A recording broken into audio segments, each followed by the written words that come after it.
Defense Ministry says they have a smoking gun. Email correspondence showing that the U.S. Defense Threat Reduction Agency and Pentagon contractors in Ukraine worked with Hunter Biden, President Joe Biden's son, in financing biolabs. The son of the U.S. president allegedly secured funds for Meta Biota and Black & Veatch.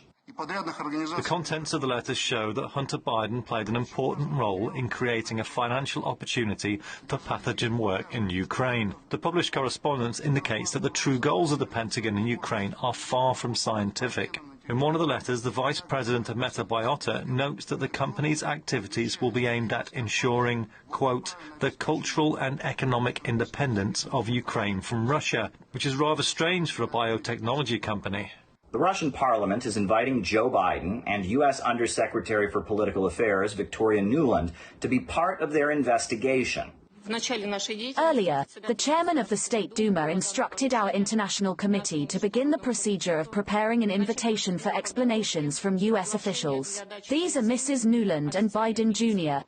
Earlier, we heard from the Russian Defense Ministry that Rosemont Seneca, Hunter Biden's investment firm, had been involved, along with George Soros' Open Society Institute, in financing biological research facilities in Ukraine. Moscow says these labs were involved in developing bioweapons, and one of these labs was even involved in research related to nuclear weapons. Washington and Kiev have both denied that these labs served any military purpose. And after Mrs. Nuland mentioned them in congressional testimony, U.S. media has done everything possible to shut down any mention of their existence. As for Hunter Biden, his laptop created a scandal during the 2020 elections, but mainstream media shut down any mention of it, saying it was Russian disinformation.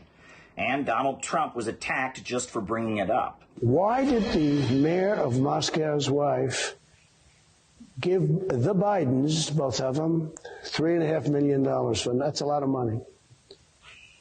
She gave him $3.5 million. So now I would think Putin would know the answer to that. I think he should release it. I think we should know that answer.